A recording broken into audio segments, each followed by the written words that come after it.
जब लगे सटल सा त दुल्हवा कलश के छई बताओ पैसेंजर चलाई कि एक्सप्रेस चलाई।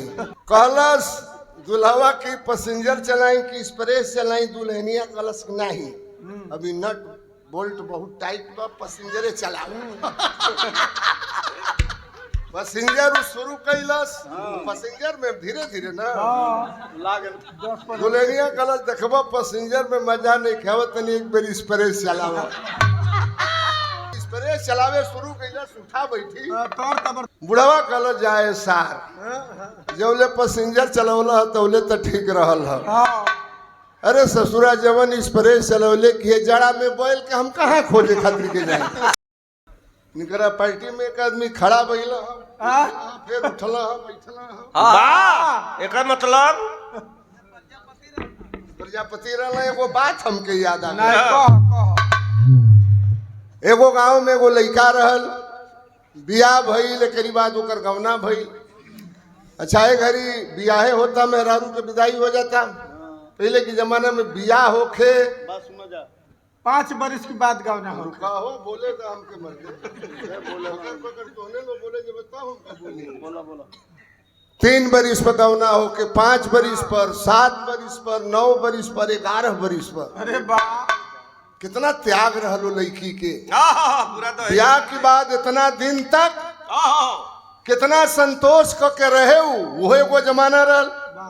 छोड़िए मैं वहां नहीं जाना चाहता। बताओ।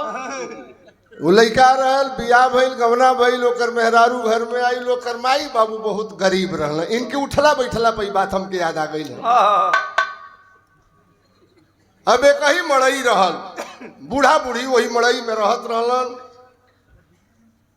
दुल्हन आ गई, लड़का बा, कहाँ रही यहाँ से, कहाँ सुहाग रात बीते यहाँ से।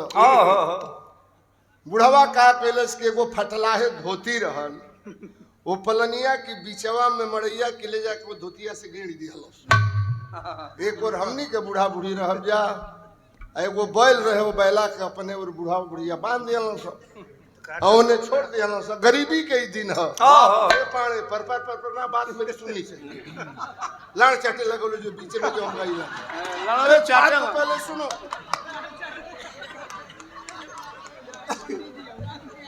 अरे पंडित जी वो तो ठीक सर है। लाल मन चाटस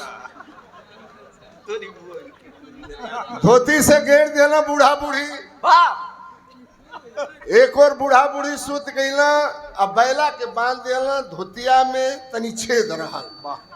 एक और नया नोचर कनिया दुल्हा एक और सुत गईला। अब सुहाग रात रहल, उंघाई कहाँ लागल ना हो मवा तगार भइल है। जब उन्हनी के मन कैलस, जब लगे सटल सा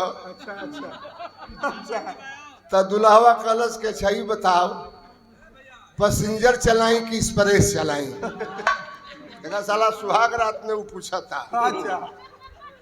पैसेंजर मैंने धीरे धीरे, एक्सप्रेस मैंने बहुत कलश दुल्हवा की पैसेंजर चलाई कि एक्सप्रेस चलाई। दुल्हनिया कलश नहीं, अभी नट बोल्ट बहुत टाइट बा, पैसेंजरे चलाओ। पैसेंजर शुरू कैलस, पैसेंजर में धीरे धीरे ना लागल। दुल्हनिया कलश देखबा पैसेंजर में मजा नहीं खाव तनी एक बार एक्सप्रेस चलाओ।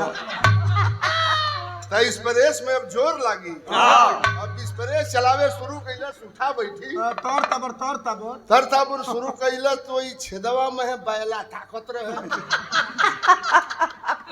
जब उठा बैठी कैला जे तरी उठत बैठत रहल। जब उठा बैठी आगे पीछे कैलस तो बोले बैल तुरा के चलल भाग। बुढ़ावा जागर रहे, सुतल ना रहे, बोलत नहीं खे।